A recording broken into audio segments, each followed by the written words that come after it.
Okay, we got it. There we go. Okay, Melanie Adcock is a lifelong artist who has a BFA from Kansas City Art Institute in painting and an MA in fine arts from Eastern Illinois University in fiber arts. Her professional life led her to the technology industry, and she founded her own company for technical writing. Wow. During the pandemic, she learned about NFTs and crypto art and successfully sold over 100 NFTs and is now working on an ambitious large-scale project. She is well-versed in both art and technology. Melanie's presentation will cover the basics of NFTs, what they are, why people buy them, how technology works, and the fundamentals of crypto art. This talk is designed to give someone who has an interest in fine arts a general understanding of the potential of crypto art and how to make it. It is not intended as a financial investment advice. Melanie will cover what are NFTs, how they work for your art, how you can make money, what is cryptocurrency, and are they a good fit for you? Welcome, Melanie. Hey everybody. It was really neat to see your meeting because it just shows what a wonderful organization you are and how active everyone is and all the neat things you're doing. It's so cool. And so it's really a pleasure to be here with all of you and to share what I've been basically obsessed with for the last couple of years. So Yeah. I think I'll go ahead and share my screen. Let's see. Okay, and yeah, share. Okay, you should be able to see my screen now. Okay, just there we go. Yeah, review slide. Okay, so yeah, so this is my little intro here. So NFTs for Artists 101. And oh wait, is this the handout? This is the handout. Hang on. The other one. This is the other one. Okay. So yeah, there is going to be a handout also that of just all the listings that are in this presentation, and Kirby has that in a PDF that he can send to everybody afterwards. So what we'll do is we'll go ahead and go through this presentation, and then if you have questions, we can definitely go back through at the end, and I have all the time you want after this presentation. So I have nowhere to be, so it's perfectly fine with me. Yeah, so and there are a couple of reasons why I say not intended as financial advice everywhere. You'll see that. And one of the biggest reasons is that crypto art changes so much, and it just depends on you and your personality and what you like. Crypto art, it can either be an exhilarating, wonderful, interesting new avenue for you, or it could be a pain in the tuchus. So it just depends. And it's up to you to decide. So I'm not here to try to sway you on any one thing. I just want to share what I've learned and my passion for what I do, and then take what you like and leave the rest, I guess. So yeah, so NFT artists for 101. I've got a cute little video in here. But before we dive in, and since we are recording this and you may want to share it with other people, I'm going to go ahead and go through this just in case.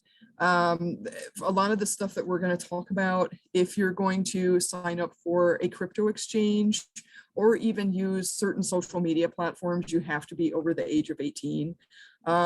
So if you have children, grandchildren, relatives, friends that you want to share this type of information with, make sure they're over the age of 18 and check all these platforms that we're going to talk about, because they may not be able to do it without their parents. So I had to include that kind of stuff just in case.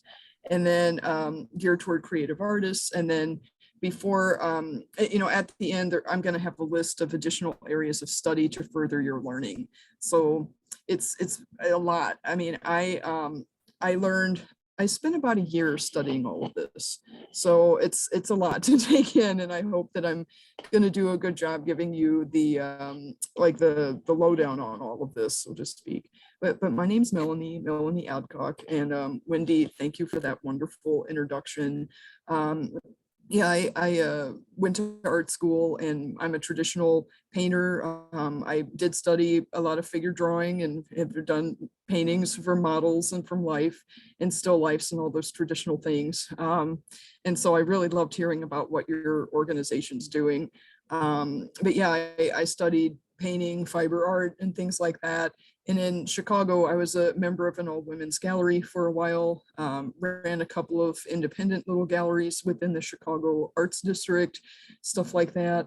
But of course, as you know, people have a hard time making money just with their art. So I ended up in a career in the technology industry. And it just so happened that crypto art combines my love of technology and art. So that's why I got so into it, and why, for me, it's been a pretty good fit for what I've been spending my time doing these last couple of years. So why do I like NFTs? I'll go ahead and share a little bit just on the personal level. I like NFTs because, you know, I make a lot of digital art.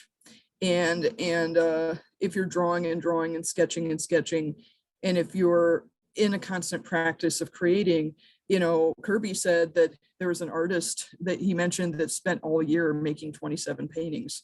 I know how that is. You have to stay in practice. Well, for me, I've been making digital art for about 12 years now, and drawing with my phone and my iPad. And I make a lot of gestural studies, a lot of really quick drawings. My surface area for drawing is my phone screen, which is 2 by 3 inches. So it's really quick and easy for me. And so I wanted an outlet to share all of this abundance of work that I had. So that's why I like NFTs, but there's lots of other reasons as well too that we'll go through. So here are a few basics that we should go through about NFTs. NFT stands for non-fungible token. What does that mean? A non-fungible token means it's not repeatable. In other words, it's unique. So for example, if I have a quarter and you have a quarter, we both have quarters and it's worth 25 cents, right? Well, with the non-fungible token, there's only one of it. It's not repeatable, like how there are lots and lots of quarters and nickels and dimes and things. A non-fungible token means there's only one ever. And the token part, that stands for an asset, in which case it's your artwork, and it can be traded for cryptocurrency coins. And so when an artist turns their digital art into a non-fungible token, you are essentially making a cryptocurrency token, and it has its own unique value. So by contrast, a fungible token is repeatable. So if I have a Bitcoin and you have a Bitcoin, it's worth the same, you know, or an Ethereum coin, for example, has the same value. Now, the Bitcoin and Ethereum coin and these cryptocurrency coins, they fluctuate in value, and we'll get to that. So that's something to keep in mind. But if Bitcoin is trading at, you know, $30,000 a coin today, and you have one and I have one, they're both worth the same amount. But an NFT, which is a non-fungible token, it has its own unique value, and there's only one. And so again, what is an NFT? An NFT can be a digital drawing. It can be a scan of a physical painting. It can be a GIF file or a video. It can be art photography. It can be serious art, humorous art. There's no real rules about, you know, the content, but it can also be a poem. It can be an event ticket, music, like event passes, proof of attendance at an event. It can be a contract, a document. It can be a meme, a social media post, and, you know, even more than that. You can use your imagination. But those are just some of the examples of what you can mint as an NFT. So, and here you see an example of a tweet that was minted as an NFT. So, see, and then just some questions about what is an NFT. Can you sell physical artwork along with your NFT? Yes, you can. Can you destroy the physical artwork after the NFT is purchased? Yes, you can. Can you split payments with other artists or charities? Yes, you can. Can you have a reserve price? Can you auction your NFT? Can you get royalties for secondary sales? Yes, you can. So, and so that this is part of the exciting part of this world, is that it's pretty flexible. Any questions that you might have about what you can do with it, you definitely can. So there have been people who they'll sell an NFT of a physical painting, for example. Say one of you has a landscape painting, you can scan it, professionally photograph your artwork, and sell the digital version as an NFT, and then the buyer of it gets the physical painting as well. And you can kind of decide how you'd like to price that. Some people, depending upon the art, will destroy the physical artwork, leaving only the digital NFT, so that the buyer has the only, a version of the artwork. Sometimes with the NFT, you can give with it a license for the buyer to be able to use that image. You don't have to, but you can. And so there's lots of things that are possible. And the big thing is the royalties for the secondary sales. As many of you know, someone like Pablo Picasso was not always a successful artist. He was very poor at one time and was trading paintings for groceries. And the people who received those paintings then years later, sold them for millions of dollars. And how much money did Pablo Picasso make from those sales? Big, fat, round zero. And so the concept of royalties is really nice and attractive to artists because of that idea that anytime it resells, an artist will get a percentage of that resale figure. So it's just something to keep in mind. And so now, what is cryptocurrency? I'm sure many of you have heard of Bitcoin or some other things, but just to kind of make sure everybody has a baseline understanding, cryptocurrency is a type of online payment, and and it's used to, you can get goods and services with it, but you have to, in order to get cryptocurrency, you do have to spend traditional dollars or currency if you're not using dollars or euros or whatever it is. And cryptocurrency fluctuates in value based on market changes. So it's kind of like the stock market. The stock in Google goes up and down, or Facebook goes up and down with the change in, different things with our economy. Crypto coins vary in value. So just this morning before this talk, I went and looked up the approximate value of Ethereum coin and Tezos coin. I'm going to focus on these two today, although there are a couple others that offer NFT minting platforms. These are the most popular that artists are using right now.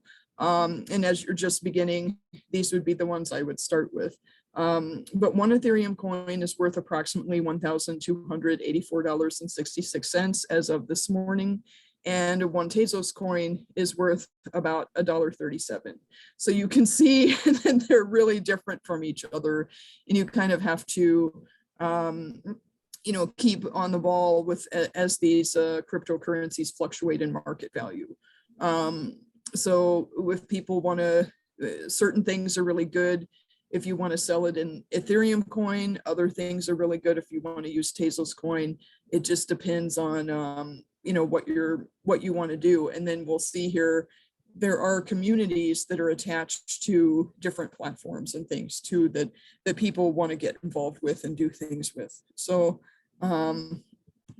so then again, the value of cryptocurrency fluctuates every day. And so these are just screenshots I took this morning from when I looked up what Ethereum was worth. And you can see how it's goes up and down and fluctuates every day.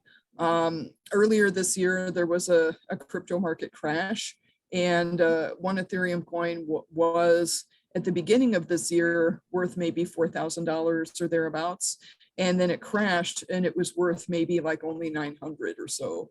So yeah, it really went down, and now it's sort of recovering. I don't know. We'll have to see what happens.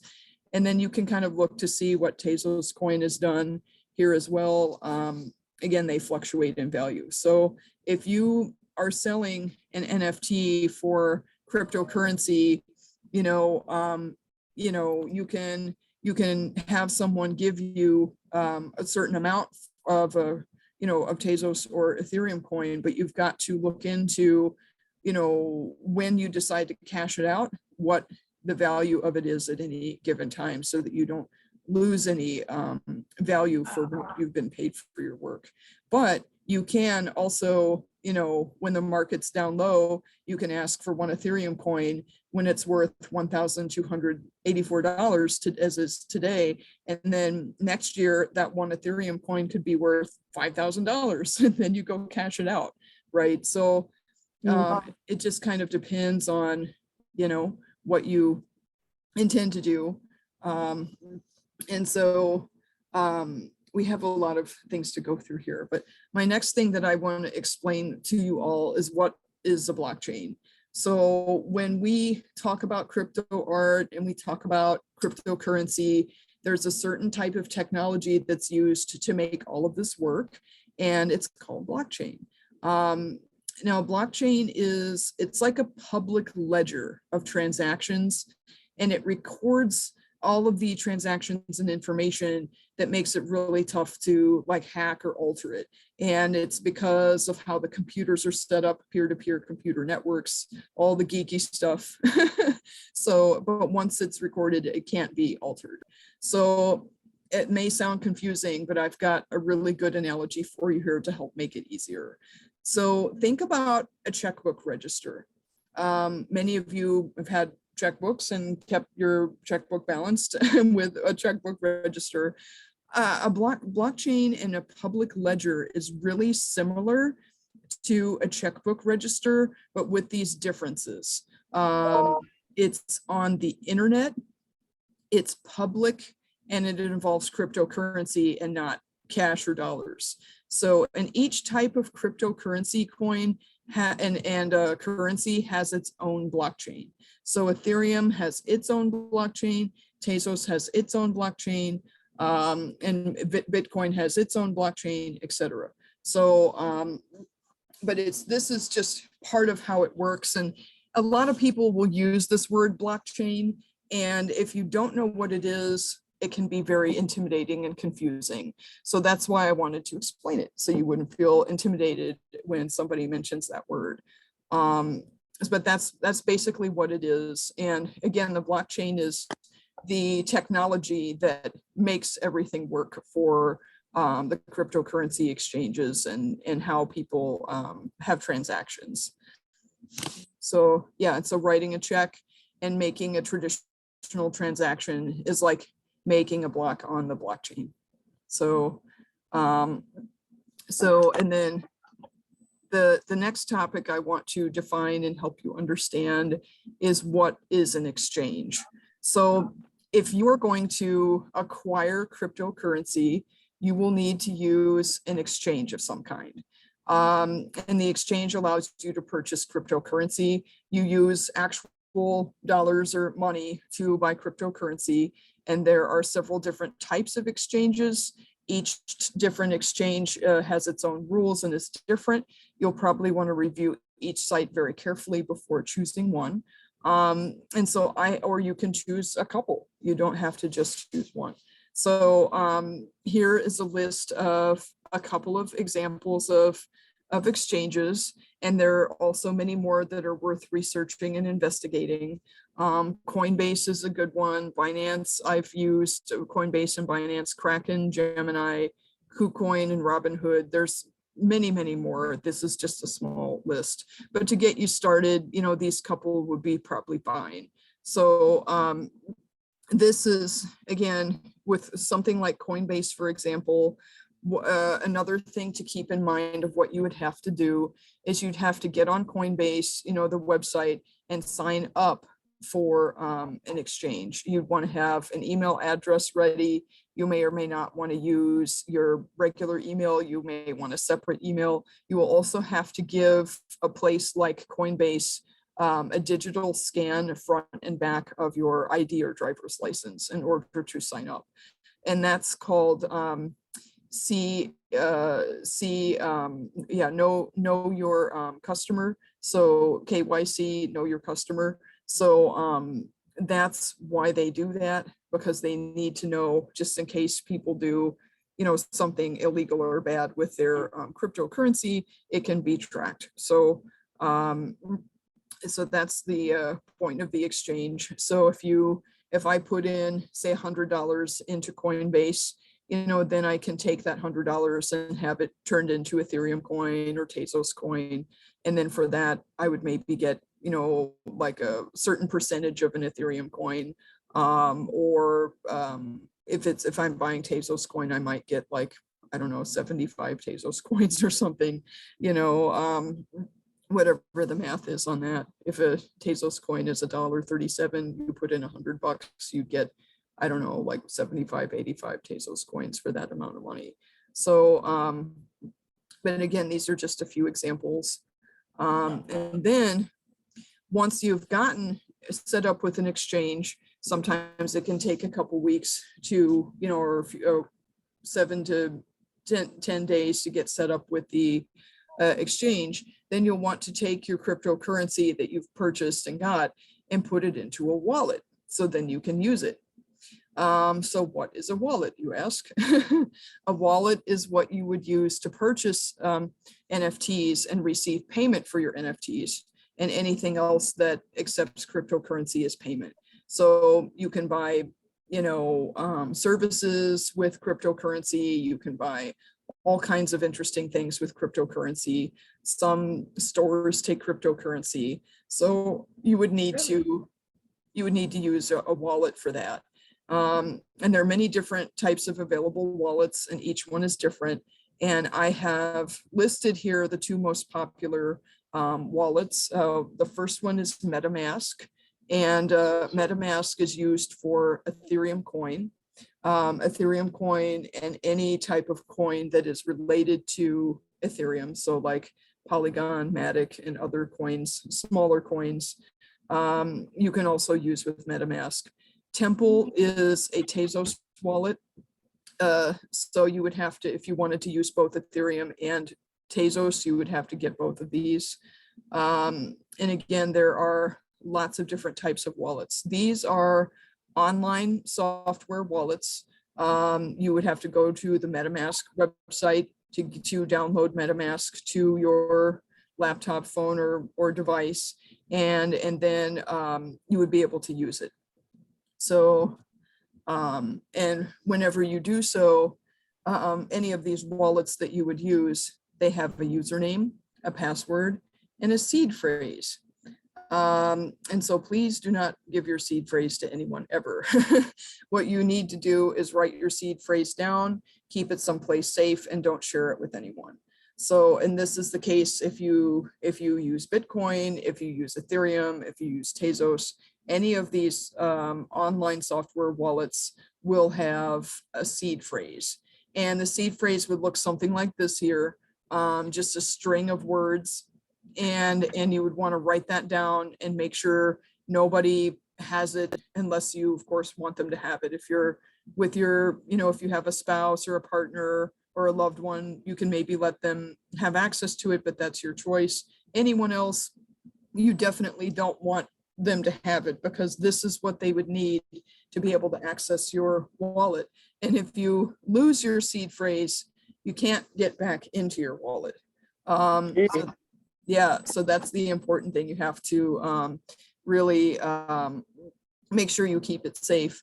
I met some people in an online art community, and what they had done with their seed phrase is they printed out each word of their seed phrase onto like a little like a name tag for their pets, like a cat or a dog tag or something, and had it engraved, and then they put it in a lockbox at the bank. And so, yeah, it's pretty clever what they did, I thought. But you can just write it down on a piece of paper and keep it in a safe or someplace safe like that if you want to.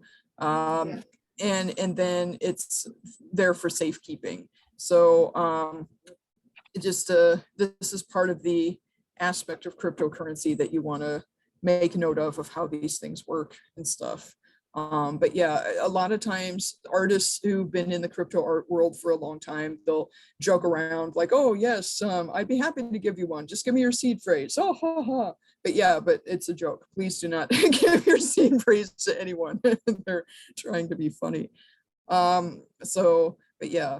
And then there are also, in addition to these wallets I just mentioned, you can also get a hardware wallet. They look like this. These are just two different examples of like hardware wallets. You can get Trezor, you can get Nano Ledger and things like that, and you can order them. And then this helps put your work into cold storage. So you probably want to look into, if you really want to get going with NFTs and make it as a career, you probably want to get one of these. And these are just two examples. There are a couple different types of hardware wallets, but this is an example of what they look like. They kind of just look like a USB drive, but it helps keep your things safe, like further your safety. If you have like lots and lots of NFTs, you probably want one of these. And then, so next question is, where do you find NFTs? Where are they? And so this is where we're going to talk about, the marketplaces and the minting platforms. So we've talked about an exchange, which would be like Coinbase or Binance. That's where you buy your cryptocurrency. And then we talked about wallets like MetaMask or Temple Wallet. That's where you keep your cryptocurrency so you can buy an NFT. These are where you would actually post your digital artwork or your video file or whatever you want to have as your NFT. So a few popular NFT marketplaces are, and I kind of have them separated out here by color. So the blue is Ethereum blockchain and the orange is Tezos blockchain. So OpenSea is one that Kirby, you had mentioned too, that you'd heard of. Rarible, Nifty Gateway, Known Origin, Foundation. There are several others too. This is by no means an exhaustive list. There are other ones like Super Rare, and many others that are really good. And the thing is, every NFT marketplace is different. And so what you would want to do before you would mint your own NFT is figure out, which blockchain you're interested in and which site you're interested in. And I would recommend kind of going to each one of these, looking around to see what other artists are selling and see which one tickles your fancy or seems to feel like you or you feel comfortable with, or that you can figure out. Foundation is a popular one, and Foundation doesn't do royalties. So, but what they actually do is they're known for selling for pretty high prices. So people who want to get 2 or 3 Ethereum coin for a piece of art will consider doing it on Foundation. And then Known Origins, another good one, Nifty Gateway, Rarible, OpenSea. So just taking a look at these, what people are charging, what has sold. It's sort of like walking into an art gallery and saying, it doesn't look like a whole lot of work is selling that reminds me of my art. This may not be a good fit for me. Or, so you kind of have to go online and do some homework to look these over and see which ones you might like. And then every site has different types of minting fees. Some of them have an application process like Foundation. I think you can, I think they might have changed it to where you can get in now, but some of these have an application process. You can't just get in. OpenSea, you can definitely get in wherever you want. Some of them, there's an age requirement. And then, of course, royalties. Some of the royalty fees are different per each minting platform. So, and again, this will be this very page right here. You're going to get this after this talk. So Kirby has it in the handout that I made for you. So you don't have to write it down because you'll get access to this, you know. And then too, if you wanted to just Google popular NFT marketplaces, you would find probably, I don't know, a whole lot more than this, at least 10 more probably, but I'm just kind of giving you a taste of what this is. I don't want to overwhelm you with too much information, but these are just some of the big ones to know about and things. So, and things change too, you know. For a long time, I personally was a little scared to use Tezos, but Tezos has an excellent artist community, and it's gotten very popular and it's very well adopted with a lot of cool things going on. But before Object, this is where most people will mint their NFTs for Tezos. Before Object, there was a place called Hicketnunk, which is kind of a crazy name, but the person who founded the site was so busy last year because NFTs were so much more popular than he ever thought they would be, that he had a nervous breakdown and just took the website offline. And Object was a site that the community made that mirrored the old site. And now this site is a lot more stable than the last one.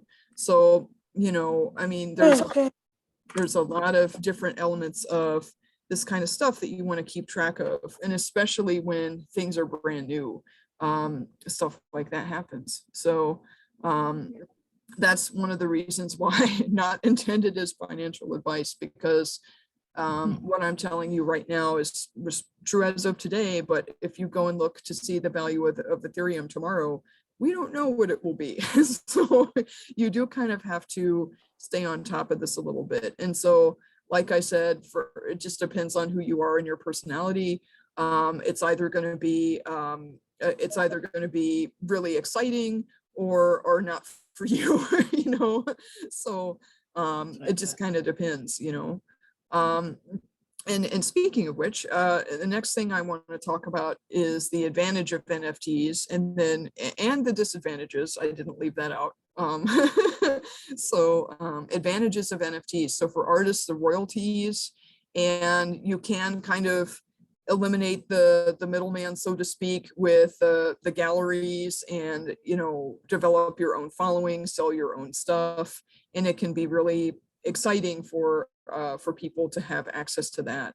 And then that's the advantages for the artists. And then for collectors, there are advantages too. So if you take a look at this, this is a baseball card with the edge torn out of it. This is an old photo that is damaged. One of the really big advantages for collectors that they really like about NFTs is that they're always in mint condition, because it's digital and they can store it.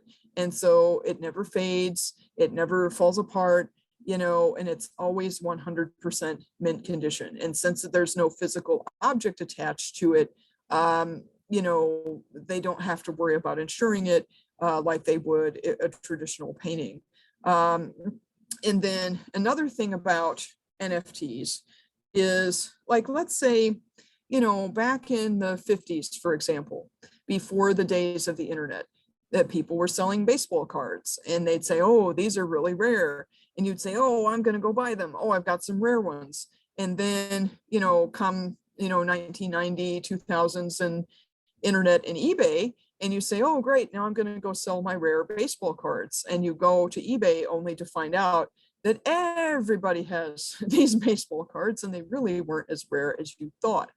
Well, with this blockchain technology that I was telling you all about, the blockchain technology is a public ledger. And so what that means is it records how many are made of something. So if there are only 10,000 of something made, it's right there for everyone to see in the whole world. It's like a public,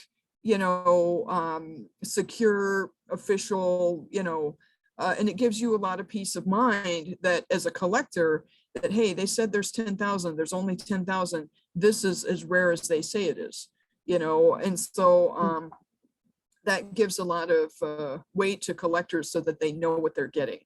And so then that way that it doesn't turn out, several years later that, oh, there actually were 100,000 made. You can tell.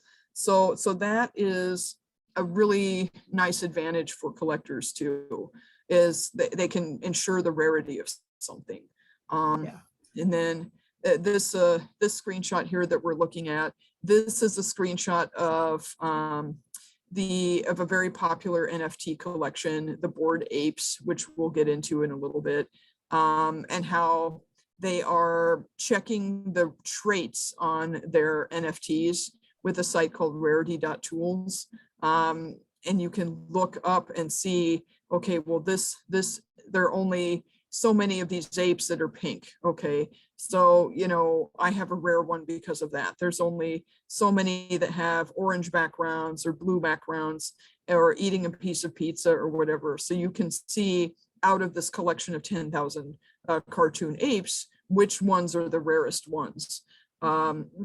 So that's kind of cool for the collectors. So, and then of course the secure transaction history. So, for collectors, you can see how many people have collected it and who has had it before you bought it. So everyone can see the transaction history also and what they paid for it and then what you got it for, and how the price has gone up and up. So you can see that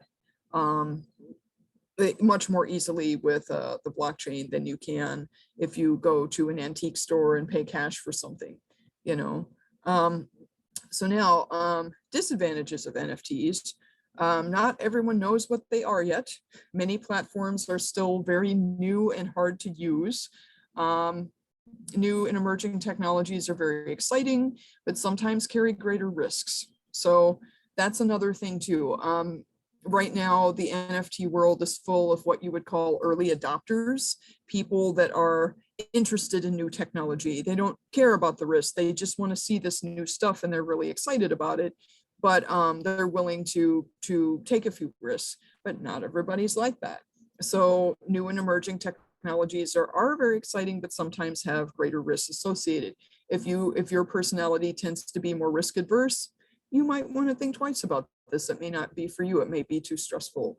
It's or who knows? You might decide to do it anyway, to get in early. You never know.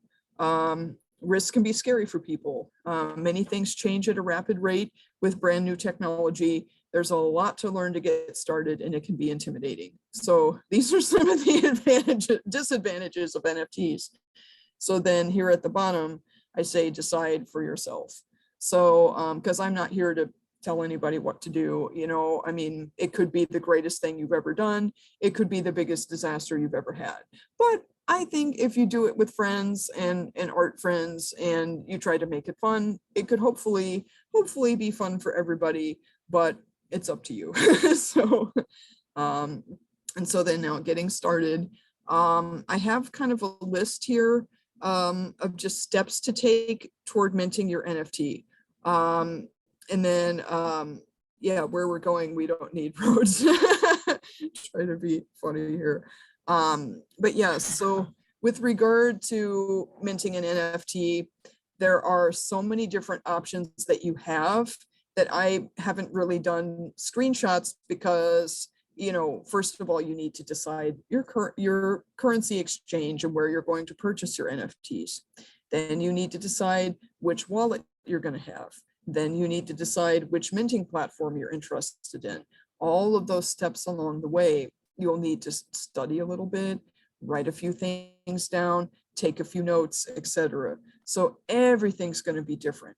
So it almost feels like I should just give you all a list of steps rather than show you, So the first thing that I would do is get a notebook where you can write everything down. But that's what I did, and it's really helped me, and a lot of people do that. or something secure that you're comfortable with where you can write everything down. Sign up for an exchange. You'll need to give your personal identification to the exchange, and then transfer your fiat funds. Fiat means your traditional dollars, into the exchange so you can purchase cryptocurrency. So if you sign up for Coinbase, you will then like take out, you'll give Coinbase $100 of your actual money, and then, or whatever it may be, what you may want to start with 50 or 25 or 500, whatever you're comfortable with. And then you can take that amount and purchase cryptocurrency with it. And then you can decide which blockchain you want to start with. So if you're going to buy Ethereum coin or Tezos coin, or maybe a little bit of both, you can go ahead and purchase that when you purchase crypto. And then you'll set up your correct cryptocurrency wallet. So it would have to line up with the currency you're using, Ethereum or Tezos or whatever you decide. Make sure the wallet is compatible with that. And then transfer your cryptocurrency funds from the exchange to the wallet. It's very easy to do. You just point in the right direction within your exchange and send it to your wallet address. And then make an account and sign in with your wallet to the minting platform you choose. So you'll need to, it's sort of like setting up email for the first time. It'll be kind of like, where am I going? What am I doing? But you'll navigate around and click around and figure out how to do it. Another thing too to keep in mind is that if you're interested in a site like Foundation or OpenSea or any of those on the list I gave you, you can go to those websites and they usually have a pretty detailed set of instructions for their particular site, and so you can get a lot more detail from those websites also above and beyond what I'm telling you now. Gas fees. Yeah. Huh? Oh, yes, I'm going to get to that. Yep. And so then upload your image file or video to the minting platform. That would be your next step. And then pay any gas fees that might be associated with minting. Gas fees are like a mining fee. In order for something to be minted to the blockchain technology, your artwork becomes something that's available on that public ledger for sale. The miners have to create the blocks that go along with that to make that possible. And so those miners and mining facilities use up a lot of electricity and power in order to make all of these features run appropriately. And so that is why you have to pay a gas fee. And the gas fee goes up and down with, it has similar fluctuations. But when a large scale NFT project is coming out, the gas fees will probably be really high. In the middle of the night, usually when nobody's doing anything, they'll be super low. So another thing to keep in mind too is that different platforms offer different ways to handle and deal with gas fees. So OpenSea, for example, they have something that's called lazy minting. And that means that the artist who mints their work, they don't pay the gas fee, but the person who buys it pays the gas fee. Whereas something like Foundation, the artist pays the gas fee up front and the collector does not have to pay the gas fee. So that would be something also to look into when you're selecting a platform for minting. So once you've gone through all of those things, your NFT should be ready to sell. And so the next question is, how do artists sell their NFTs? They'll use lots of different things, but mostly digital marketing. So it's not the same as it is when you're selling traditional artwork. One thing to keep in mind, as I'm sure probably a lot of you love and utilize Instagram. Instagram, for most of this last year, was not an ideal place for sharing NFTs, because people from that Instagram community would, I don't know, like come in and do things and make it not as easy for people to share their images on Instagram and whatnot to be seen by a large audience. So Instagram was not very NFT friendly. We'll just put it that way. That could be changing, because I think Facebook and Meta, as they're calling themselves now, have realized that they need to come around on that. But did I hear something? Okay, but yeah, so here are some of the tools that within the last year or two have been pretty popular for selling NFTs. Clubhouse, this is a mobile audio app that people use on their phones to communicate, and it's just people from all over the world going into little rooms for NFTs and talking about their art. I met hundreds of people all of last year using Clubhouse. Twitter Spaces is another thing that people are using. Twitter Spaces is essentially Twitter, but Twitter with an audio component. So that's a big place where people are marketing and selling their NFTs. Discord is another online platform that is heavily utilized by the NFT communities. And that is a place where people can meet, you can share your screen. It's kind of like Zoom in many ways, but with the community component would be another way that you can think of it. And these are the main places where people are looking for NFTs, hearing about NFTs, and then also to people can go just directly to a site like OpenSea and find your NFTs there too. So let's see. And then Twitter has become really popular for like getting marketing and promoting NFTs, and the people who are in the crypto art world who are on Twitter, they call themselves crypto Twitter. And so what is that? Because I wanted you to know, if you really get into this and you really like it, somebody somewhere is going to mention crypto Twitter. So crypto Twitter is basically regular Twitter, except with the following hashtags. Hashtag NFT, hashtag NFTs, NFT community, crypto art, etc. So that's basically what this means. And sometimes something like crypto Twitter sounds really complicated, but it's really not, once you know what it is. So it's just kind of taking the mystique and the complexity out of it for you, I hope. Yeah, okay, so now, and then some well-known NFT art. Beeple is somebody that people mention a lot. He sold 5,000 digital images through an auction house, Christie's auction house, I think it was, and it was sold for about $69 million. Big Oh deal. my God. Yeah. So that's why he's popular. And so his art was one of the first big sales that made NFTs blow up. And so that's why they talk about him and mention him, because he's significant to crypto art and what's made it really popular these days.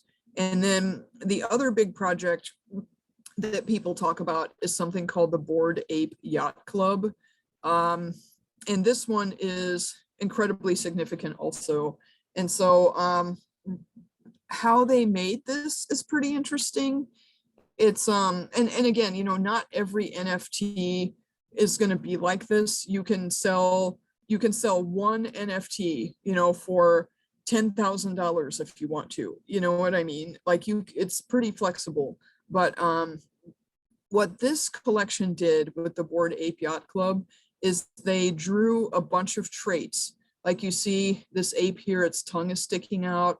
This one has lasers coming out of its eyes. They have hats, they have shirts, and they have, teeth and expressions.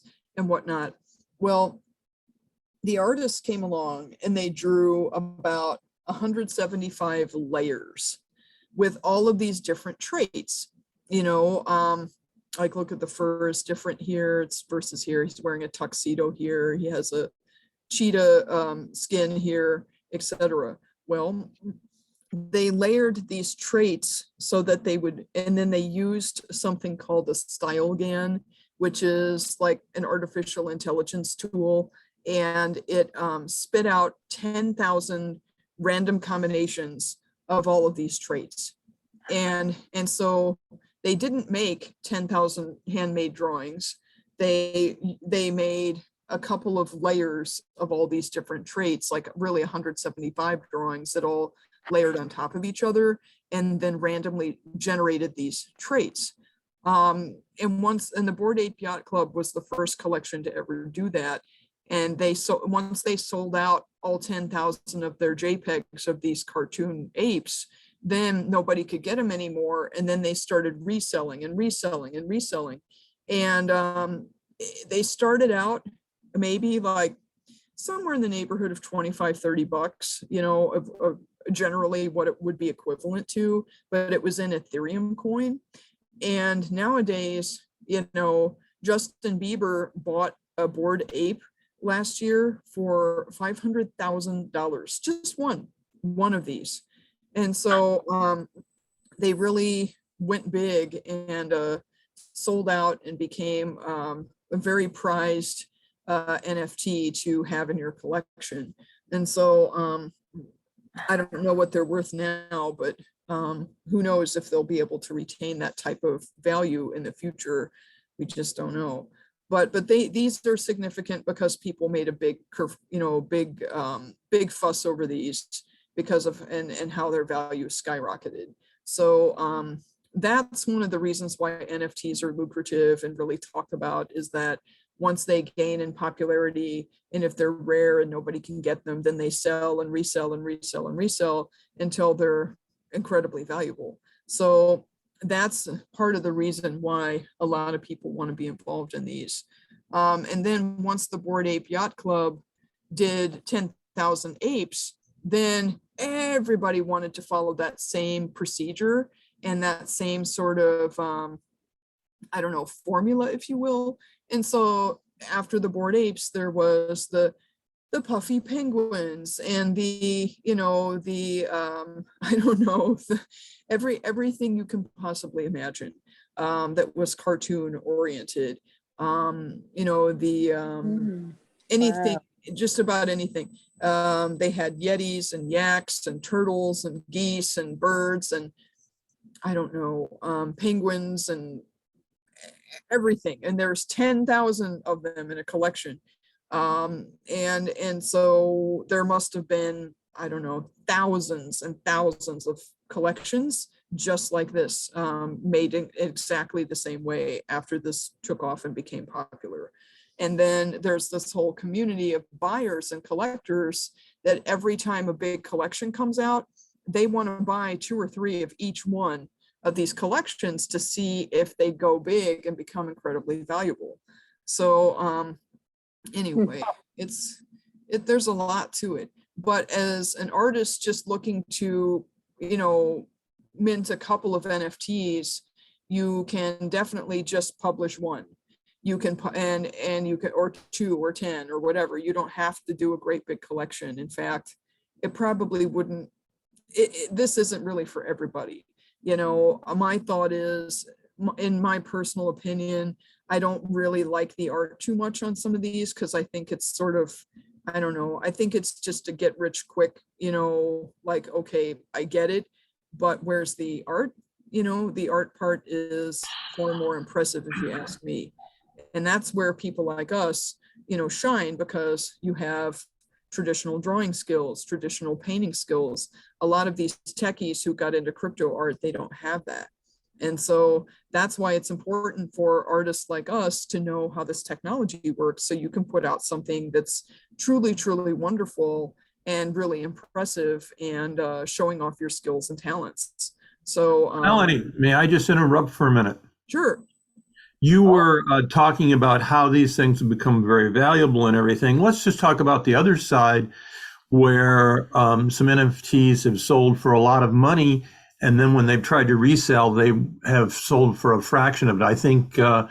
a That's football true player too. by the name of Tom Brady has bought an NFT for $500,000 and hasn't been able to sell it.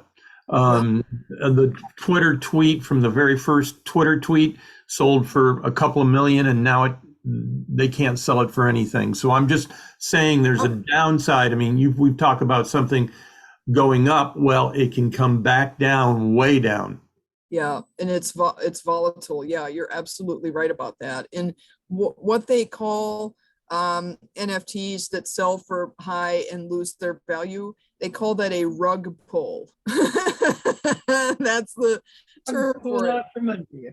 Yep, pull the rug right out from under you. Yeah, and like I said, the world of the NFTs is either exhilarating and exciting because it's so fast paced, or it's like, wow, what is this, right? So it just depends. I find it to be really interesting, but you do have to keep up with a lot of this in order to know what's going on, you know? And I wanted to mention a couple of artists that I'm personally following that I think are really good. Food Maskew, he is an artist out of New York City, and he puts food on his face and makes it into a mask, and then he'll make like a picture of it or a video of it, and he'll sell it as an NFT, which is a perfect reason to use NFTs, because art like that doesn't have any archival quality except for in the digital form. So he's done a lot to both bolster community and sell his work, and he sold a lot of work.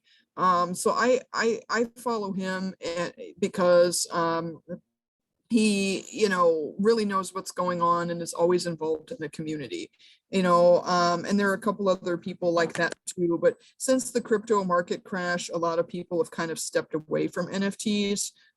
This list used to be a lot bigger, but I know these two are always going to be in it, and they've been in it for a while now.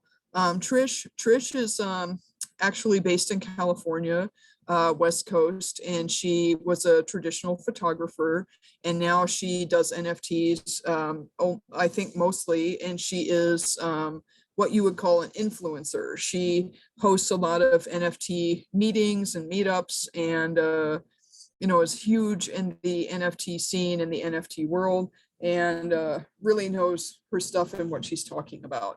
So these two, and I mean, there are many, many more experts I could probably mention, but these two I mentioned because they have done a lot for community. They have good art, and they really are technically knowledgeable, and they are going to stay in the NFT world for quite some while.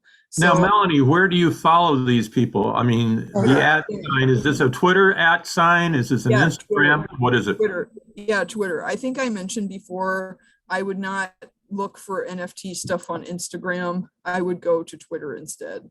So, and I know that's hard because a lot of people, especially artists, they love Instagram because of, that platform. They get used to it. They have all their stuff there.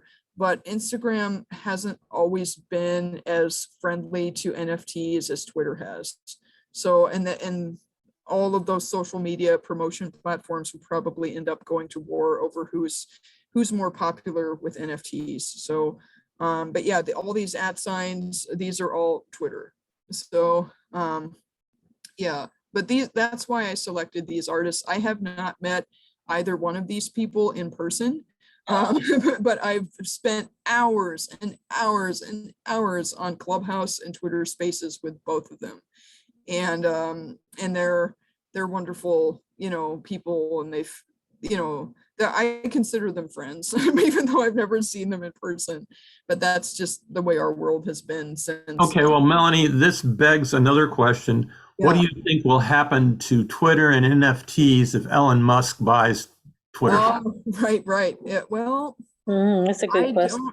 I don't know. And that is why, as of today's date, this presentation is accurate.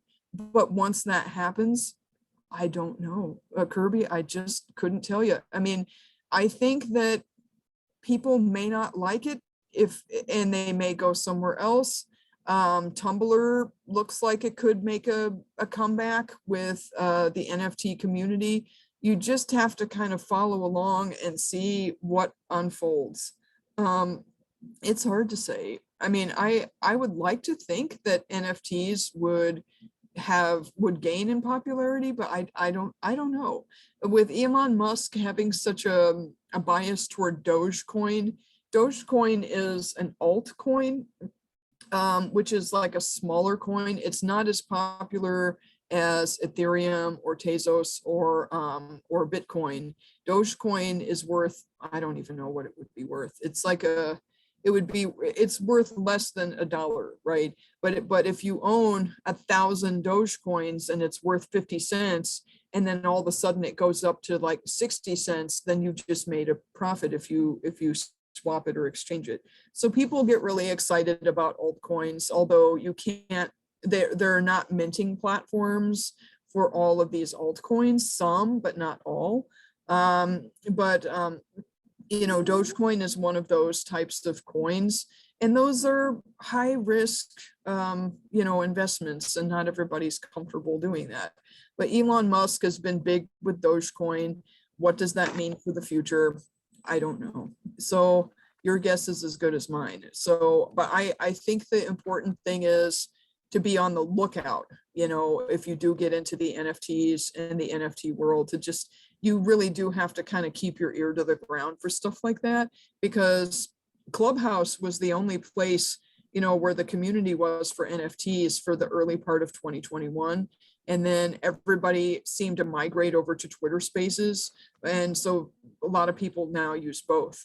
But yeah, you just never know. I was kind of disappointed because I didn't like to see the community fragment like that. But Twitter has so many more possibility to find collectors that everybody just migrated to Twitter, no questions asked. So, but you said there wasn't, you were talking about Dogecoin, but there's no blockchain for minting NFTs with Dogecoin? Correct. Yeah. So, and that could change, but, there are a lot of cryptocurrencies that are really small. They don't have the popularity, they don't have the value behind it, and no one has gone out of their way to build a minting platform for some of these alt coins, smaller coins. But there are many, many, many more currencies available above and beyond what you use to mint NFTs and buy and sell and trade NFTs. So, but just not everyone. Bitcoin, you can mint NFTs on it, but there's no royalties and it's pretty clunky.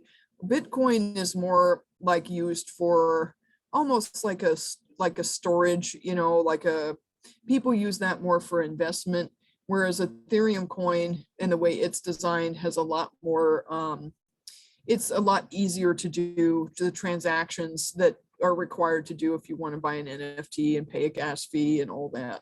So you have to kind of look at each cryptocurrency and look at the future of it, who built it, who made it, how much it's worth, what the future looks like. And then if somebody goes and builds a minting platform, you can decide if you'd like to mint NFTs on it or not. And that's another thing, Kirby, you had asked me a little bit the other day when we were talking, how do you decide what to do, right? I think artists will go and look at the different websites and go, oh, Foundation looks great. I like that. I'm going to go there. Or, OpenSea looks really good. I'm going to go there, or etc. And they become comfortable with that. Or I can't figure out how to use this gosh darned OpenSea, but I can figure out how to use this other one. So it just kind of depends. But for the most part, what I have seen people do is it's sort of like this. Back in the early days before there was Google, there was stuff like, Netscape, Internet Explorer. There wasn't any Google Chrome or anything. but people would, in the early days of the internet, they all wanted to be first and they all wanted to be with the most popular thing.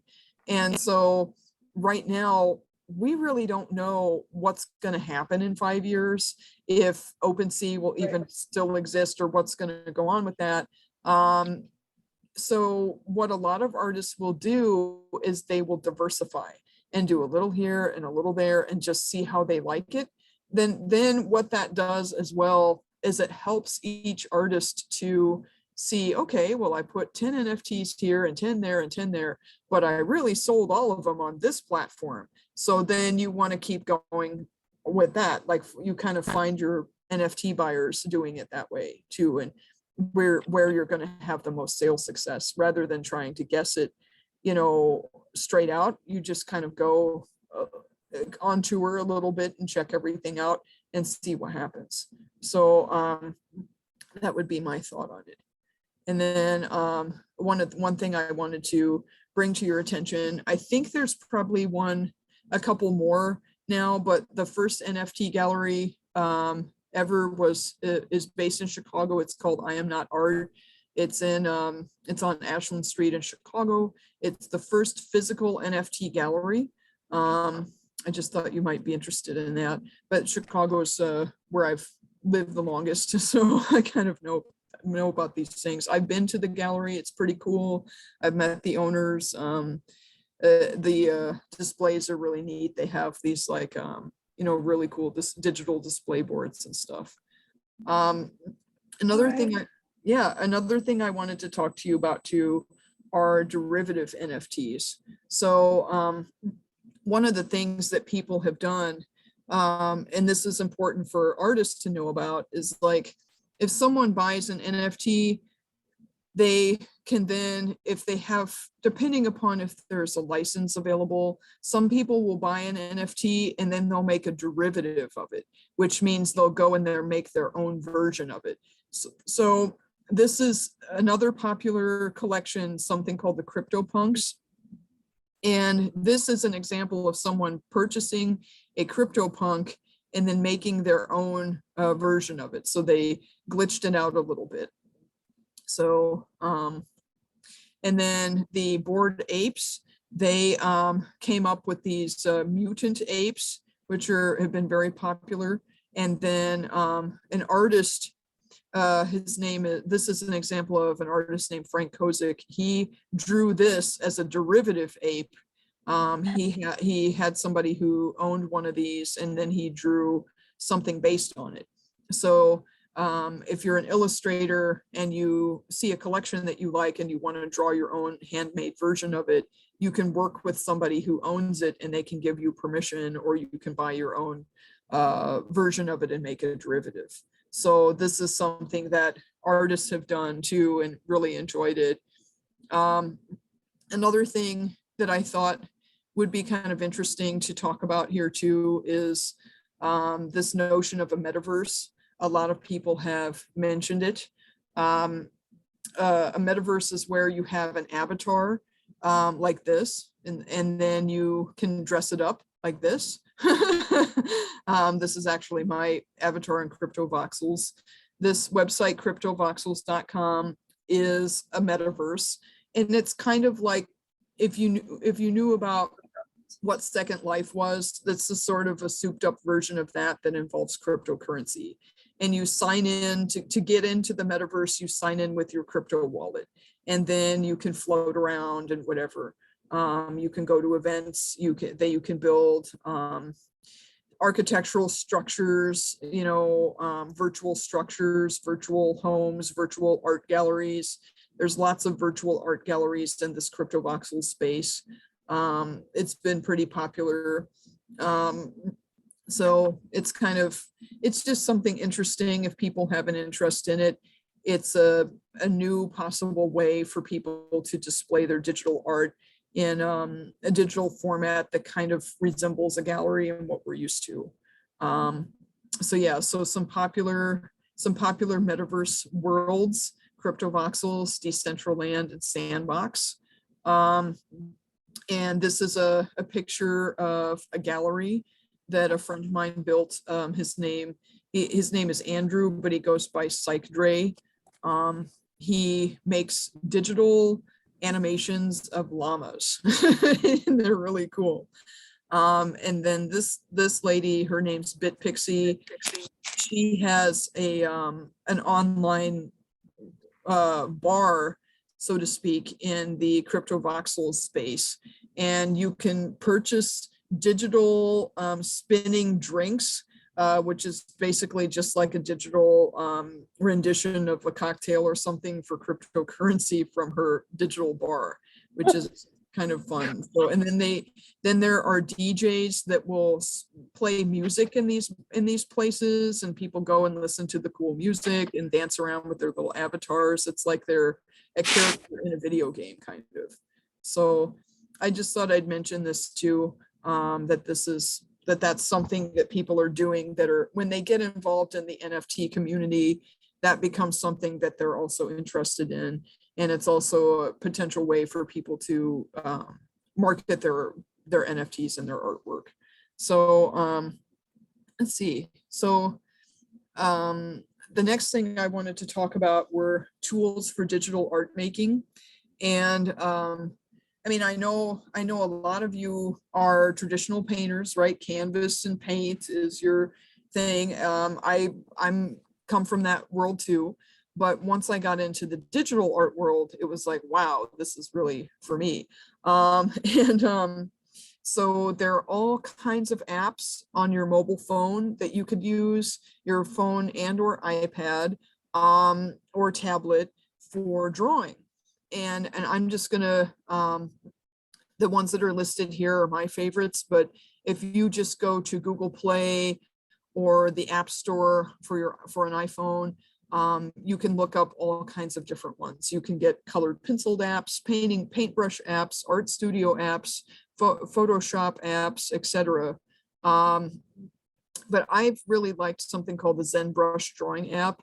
And it's everything looks like it's made with an ink brush, which I've really just loved using it.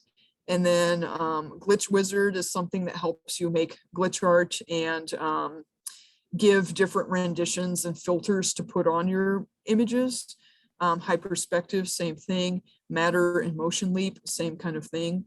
They're all the kinds of things where if you put in an image, you can have a filter put on it that will make it look like it's in motion.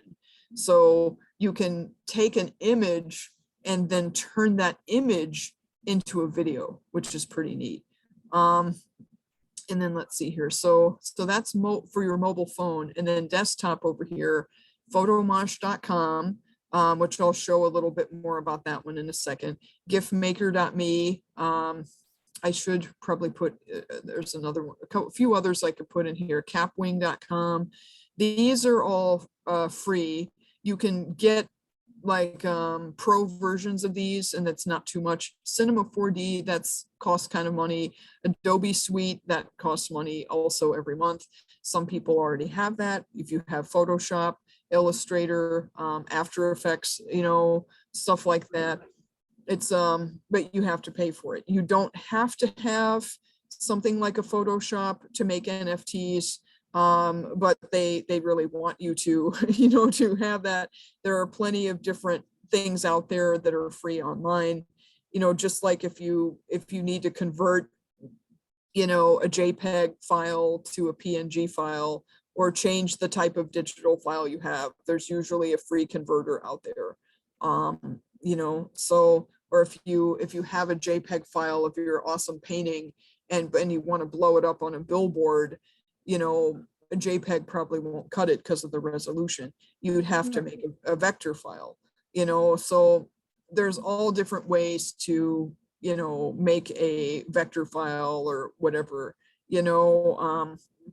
so these are just a couple of examples, and there are many, many more worth researching and investigating. So I never know how, what to do here on this, because there are going to be some artists who barely can send an attachment with an email. They don't know how to do that. They're like, what is this? How do I attach a file to an email? And then there are other artists who have worked in the industry as professional illustrators, and they should be teaching this part, not me, right? And so it just really depends on your skill level and what you're interested in.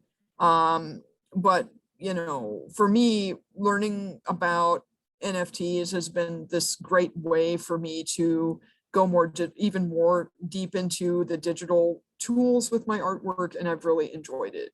So if you have a beautiful landscape painting and you have a gorgeous photo of it, you can take that photo and do lots of really neat things with it with some of these tools. Putting it into something like Hyperspective or Glitch Wizard can give you all different types of renditions, or photomosh.com would be another thing you could do too. And it's a lot of fun, if you're into looking around and experimenting, it's definitely fun. So here's just a couple of examples. This is the ZenBrush app. This is just a little goofy little cartoon that I made of a bird. But that's just an example of what you can do. And then I took those drawings that I made and put them into the Glitch Wizard app, and then got this cool video out of it. Was able to add colors and different things to it. Neat. Yeah, and then Photomosh is a tool. Yeah, photomosh.com, where you can load a file. You can use you can put a JPEG or a video file into Photomosh, and then you can get a JPEG or a video out of it. And so like this would be what it would look like, and then here you can see either JPEG, GIF, or this is the free version.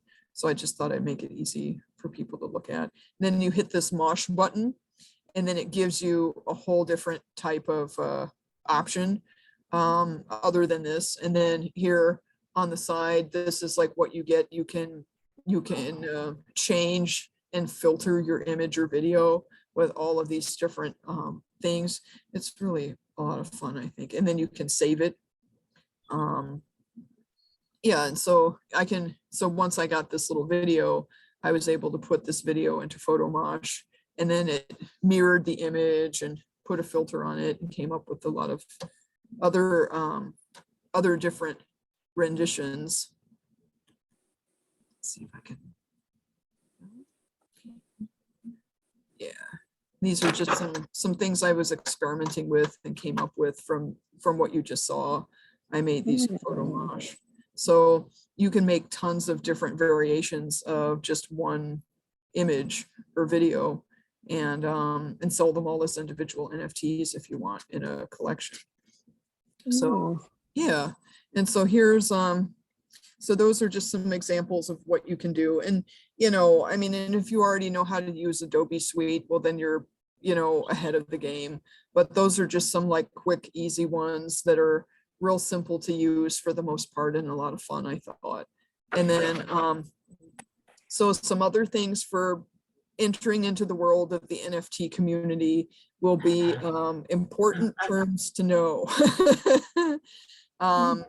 The NFT world does have kind of a sense of humor, and the people in it are, really big into using these, acronyms and things. So if they say GM, that's good morning, or GN, that's good night.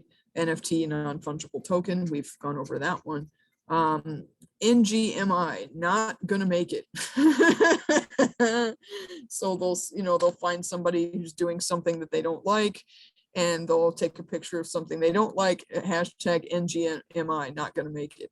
And then WAGMI, WAGMI, we're all gonna make it. And then HODL, HODL, is hold on for dear life. That means instead of flipping something, you want to hold on to it for dear life. So like, for example, if you bought a Bored Ape for $30 and you resell it for $75, you are going to be really sorry when it's worth $100,000 later. So you want to HODL and hold on for dear life. So PFP just stands for profile picture. FOMO, fear of missing out. There was a lot of FOMO last year. DYOR is do your own research. Good people in the community, they basically don't want to try to tell you what to do, kind of like how I'm doing. I'm saying you go make your own decision, because if you go and say, oh, well, Melanie said blah, blah, blah, blah, blah. And, you know, and then it turns out that tomorrow Ethereum coin is tanked and the foundation minting platform has gone out of business and Coinbase is being investigated. You know what I'm saying? Like, then all of a sudden it's inaccurate, right? And you know what I mean? So you really have to just look out for yourself and do your own research in the space. And that's a big part of keeping yourself safe in the space, and also knowing what's going on, and making sure that you have fun and profit and make the kind of money you want to make for your work. IRL is in real life. NFA, not financial advice. Diamond hands. Okay, so if you get the Bored Ape for 20 or 30 bucks and you resell it for 150,000, that is diamond hands. But if you buy it for 30 bucks and you sell it for 35, paper hands, because you flipped it too soon. So don't paper hand your NFT. And then another one, if you're using the Clubhouse app, PTR is pulled to refresh. That just means to refresh your screen so you can see some new things that people are doing. And then, of course, bonus terms, APR and APY, annual percentage return, annual percentage yield. You'll start to learn those types of things once you really get into it further and further. You're going deeper and deeper down into the rabbit hole. And we'll talk about those for, additional learning. So additional learning, if you really, really want to get into all of this. And again, this list is in the PDF file that I gave you. So so how to use Twitter, Discord, and Clubhouse tutorials. Intro to Midjourney, that's an artificial intelligence image generation tool. Crypto voxels tutorial, if you're interested in those metaverse things and the people flying around. A StyleGAN tutorial, which is like, if you're interested in how those people made those traits and then spit out the 10,000 images, you'd want to do a StyleGAN tutorial. Intro into mining and staking in cryptocurrency. Mining is kind of where those gas fees come from. How to start a cryptocurrency investment portfolio. That would be another thing to start learning about for yourself. And an introduction to decentralized finance, or DeFi. That's like if you wanted to start doing things to help, like if you have a lot of crypto, how to expand it and, like increase your money, or what, increase your investments or whatever. That's one way to do it. Intro to Web3 coding, JavaScript, Python, and Solidity. Those would be some of the programming languages if you're more in the techie world. If you're just a painter that likes Canvas and can't attach a file to an email, you probably don't want to do that. But if you are more techie, you may very well, and who knows, if you really get into it, you may find yourself going from not knowing how to do any of that to wanting to do this. You never know. And then also intro to the Adobe suite, like Photoshop, Illustrator, and After Effects. These are would all be helpful for producing digital art and things like that. So and another thing too that I should mention here, just so I'm not confusing to anyone, here it says intro to Web3 coding. What is Web3? I should tell you quickly about that. A Web3 website is one where you need to sign in with the crypto wallet in order to really truly participate. Like if you go to one of these cryptocurrency minting platforms, you'll need to sign in with the wallet in order to mint your NFTs. If you go to Crypto Voxels, you'll need to sign in with your crypto wallet. That doesn't mean you're spending cryptocurrency, but it just means that you've logged in with your wallet. It's a way to kind of show that you've been there, and a way to log in order to get access to the site. So, and to that end, there are certain ways that those websites need to be programmed and created and made. And so when the techie world talks about Web3, what they really are talking about are websites that are made with the, you know, the design in mind that you have to have a crypto wallet in order to even see the site or participate in it. So that's all that means. And then, so yeah, so we kind of are coming back full circle here, why I like NFTs. For me, I've produced so much digital artwork in the last 10, 12 years that for me, even if I printed it 2 by 3 inches, the size of which I made it, it would cost me thousands and thousands and thousands of dollars to print them all out, to frame them, and then to ship them to some gallery. It was just cost prohibitive for me. But with NFTs, people can see it, I can sell it, and I don't have to do any of that. So that's one of the big things for me personally. So yeah, so that's kind of the end there. And you can follow me on Twitter at Melanie NFT if you want to keep in touch and kind of see what I'm doing. I try to just go in and retweet a few things of like artists that are doing cool stuff that I like. I also try to tweet out if I'm in any Twitter spaces or Clubhouse type of rooms. But this is kind of, you know, where you can keep in touch with me. And then of course, Kirby, Wendy, and Jennifer all have my information. I'm happy to take a phone call from anybody or an email or stay in touch however is appropriate. And then I thought toward the end here, before we go into questions, I wanted to share with you some of my work. I thought you might all like to see some of that. So just a warning, there's a possible mild strobe with some of these. If anyone is prone to any seizures or has epilepsy of any kind, I wanted to warn you first so that you don't get triggered with that. Yeah. But this is glitch art. I make a lot of it, and it's essentially like taking a drawing that you've made and then pixelating it or adding some type of static. Think about how when Jackson Pollock was doing the drip paintings and all the sudden drips and mistakes and tossing paint around and moving the paint became the focus. Well, with glitch art, the static from a VHS tape or something becomes like the aesthetic that people are looking at. That's another way to think about it. Some people will take a VHS tape, smash it in with a hedge sledgehammer and replay it, and that's their glitch art. Wow. I like to make things, you know, not quite that way, but I do use numerous types of apps, and this is something that's more animation style where I've hand drawn every one of these frames.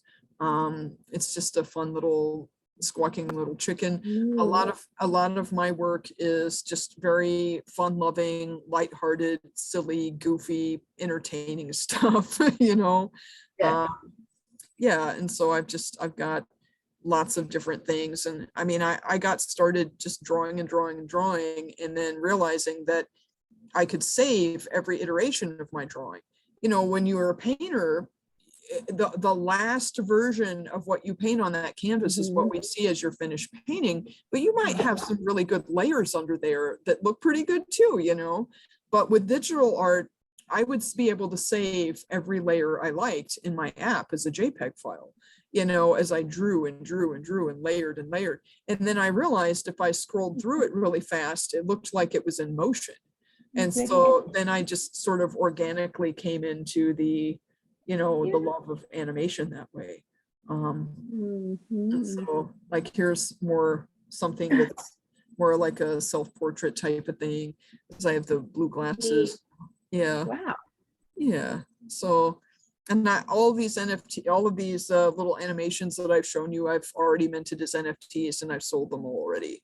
So yeah, so it's fun. I really enjoy what. Can you give us an idea of how much you sold them for and where you sold them? Yeah, I sold NFTs on the OpenSea platform, and I sold them anywhere from like $20 to $50 a piece.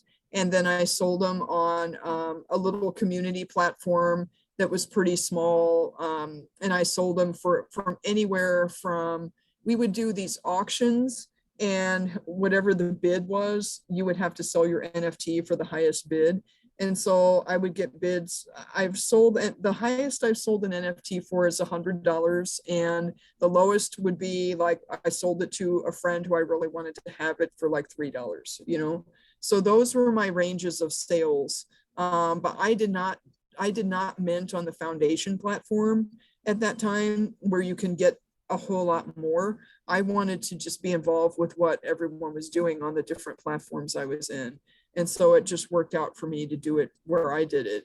But that doesn't mean that people couldn't get a lot more for it, you know, for their work if they sell them on different platforms. So, you know, for me, it was just, I just looked at it like I started with nothing and I still have most of it left. I have nothing to lose because I never really made any money selling my digital artwork before. I'm hoping that that'll change. Right now, I'm working on a new series of artwork, and I've taken a little bit of time off from regular minting, but my goal is, if you look at this animation right here, it's kind of like a face that turns into a cat and whatever. Yeah. It's kind of fun. Like I said, lighthearted and silly and just zany and cool. I'm working on a really extended piece, all these same colors. I'm making it in my app that I really like, my ZenBrush app. And I'm gonna make several thousand handmade drawings and put them all together in a really long video, and then do an edition of the video and sell the stills. That's my big goal. So, and I've done probably, I'm working on production for about 50 short videos. You know, I'm going to put those out as well. So I've got a big body of work that I'm looking at publishing next year. But it takes a long time to work on it. You know, the Bored Apes, they just spit out their 10,000 image files, you know, very quickly. But I'm thinking about how long would it take me to draw 10,000 drawings? I might actually do it. I'm still working on my project, and if I can do it, I think I just might. So Wow. yeah, I just might. I'm about halfway through now. I've got the project I'm working on now has about 6,000 stills so far. So we'll see if I can get Wow. that whole project to about 10,000. We'll see. So Well, let's stop the screen share if you're done and open it up to questions and everything, and go on. Let's put you on gallery view. okay, Put your screen on gallery view. let's see. Stop share. There we go.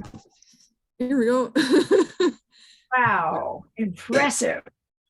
I hope you guys liked it. Well, What I wanted to say is, Melanie, thank you. I have to leave, but I appreciate your information. I appreciate your knowledge, and you just laid that out. It was just incredible. You are an excellent speaker. Thank you so much for being with us. hey, Yeah, that was appreciate really it. amazing, I'll Melanie. come back if you want me to. So thank you. Wonderful. Well, one thing you and I had talked about, Melanie, was how we as a group could possibly do an NFT project to raise money for our nonprofit and our Yeah. various work. Wow. Yeah. That would be really great. I mean, I think that if the Yosemite Sierra Artist Group were to put out a collection where it's maybe like art done by several people, maybe even some collaborative stuff. We want to sell these as NFTs to raise money for your artist group or what have you. You could do so many things, you know, and also with all the cool events that you do, you could, if people, maybe you could have in there somehow, like, you know, anyone who buys an NFT also gets this NFT, but you also can get with the NFT a little package, like maybe it's one of those Yosemite pass things, or like, you know, access to the botanical garden, something art classes, anything else. Yeah. Yeah. Maybe you can get like a set of postcards or something cool. You know, you can throw in things with it, and then you can have a great big auction, let people know about it, promote it. You can definitely try to do it. I'd be glad to help you with it. Like strategize on it and whatever. So then that way your arts community can make some money. And then you'd have to, however you're set up for your non-for-profit, you know, getting set up to receive cryptocurrency as a non-for-profit, what does that mean for your bookkeeping and for your treasurer's reports and stuff like that? That would all be, you know, something to consider. And I mean, I could definitely try to help out with all of that, because I'm really passionate about arts organizations. And like I said, it was really cool for me to sit in on your meeting and see all the cool activities you're doing. It's like, wow, that's so neat, you know. And I did a lot of stuff too when I was part of an artist collective in the past. And you know, I'm just really passionate about that kind of stuff. And with all of the progression with NFTs, it seems like more and more business people are going to get in on this. And I don't know, I'd rather see artists like this organization do something with the technology, you know? Well, I feel like, you know, just by nature, I feel like NFTs are kind of like where, you know, the internet was originally. Like it gets too blown out, and then it kind of goes down. And I think eventually it's going to even out where it is. Like now you have to have a computer or with the website, and you have to have, you know, a digital presence. I think eventually galleries might even go to more digital art. And I really like I'm not an That I'm not one that you art, showed.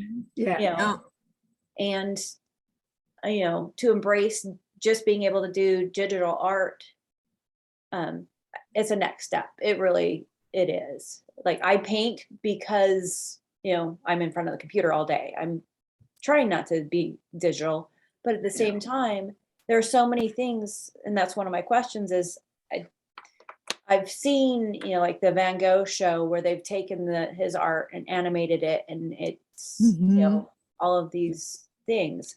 And I think that's kind of a next step, because you only have so much room in your house. You want to change your art, you want to have a collection, but then it goes, you know, into a closet. So to be able to have digital art and it's rotating in your house, or, you know, somebody's coming over and you want to take that down. So, so that was kind of, you know, where it's going, but also, I think that doing an NFT as like a group show would be a fun thing to do. I think my hesitation is, would people purchasing need to have cryptocurrency to be a part of it? Because that's a stopping point with this group, I think. Yeah, you would need to have cryptocurrency in order to be a part of it. And I think if you minted them together as a group, not all of the members would have to own cryptocurrency themselves necessarily to mint their work. But in order for somebody to buy the NFTs, they would have to have cryptocurrency. Yeah. And there are ways to get around it if people really wanted to have it and didn't want to go. There are things that people could do, but what it would also entail is having like a one-pager or a PDF file saying, hey, everybody, if you would like to participate in our NFT auction, here's how you can get cryptocurrency. Here's how you can buy this NFT, right? And then you have, you need to go here, here, and here, and do this, and that. Right. And so there are ways to do it. But I think the other thing to keep in mind is that while you probably have regular collectors and regular buyers, you know, in the IRL, in the real world, in real life, for your physical artworks, that you would be opening yourself up to a whole new group of collectors that you've never interacted with before, who already have crypto, right? Yeah, we Well, wouldn't really be marketing to who buy our art normally. We would be buying to people who do buy NFTs. Yep, exactly. And so maybe it wouldn't be so bad, but then if the only thing would be is if your regular collectors would want to buy the NFT also, then you'd have to kind of train them on how to do it.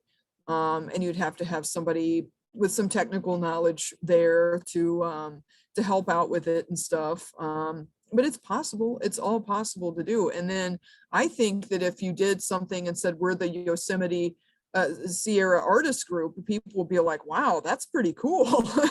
And hey, if I'm, out in New York City going, hey, I want to support these artists. Look at what they're doing. They're real artists. This is great. And if I buy this NFT, I can get a pass to come to the Yosemite, or maybe I can get a week stay in a cabin or something like that out in the woods, and you can throw that in for as part of the auction. Then you could maybe double, triple your money on what it would cost to buy that pass, whatever it may be there. And you don't have to do like 10,000 NFTs. You can do one NFT that costs a lot of money. So that's possible too. There are a lot of brands that have put for sale this big fancy exclusive NFT for a whole bunch of money, and it's gone for big. So you might be able to do something like that, or you could just do like just a couple of them, or there are lots of ways you can do it. You can do a bundle of them, like Beeple, he sold 5,000 images in one big bundle and then made one sale. So it's possible you can do some things, or if you wanted to, you could take a bunch of examples of everybody's landscape work from your group and do some kind of collaborative animation with it that could be fun and interesting, and put everybody's work together somehow and sell that. I mean, there's all types of ideas for what you could do. And you could try one idea every year if you wanted to, Sure. so there's all different ways you could go about it. I mean, I'm just brainstorming here, but yeah. Gina, one thing, it might be something to include in the 52nd coming up. Might be an idea to tie it in with the 52nd. Yeah, when is that, Kirby? We're still trying to figure that out. We've got Jen and Gina that are going to be. We've got to find a location for it and everything. But it's just an idea that as we're talking here right now, that maybe we include an NFT in the 52nd annual. Why not? I think it would be great. I mean, and then because it shows, yeah, we might be a 52-year-old organization, but guess what? We're all about the future. I mean, you never know. It could really be cool. So people might really appreciate it. You never know. And since it's a collector's piece, so it has more value. Yeah, I think that would be cool. Yeah. Yep. So there's Wendy, you had your hand up. Well, I was just wondering, to market to people who already are familiar with the process with NFTs is one thing. To market to people who have no idea, you tell them they have to live on your computer. How do you explain that?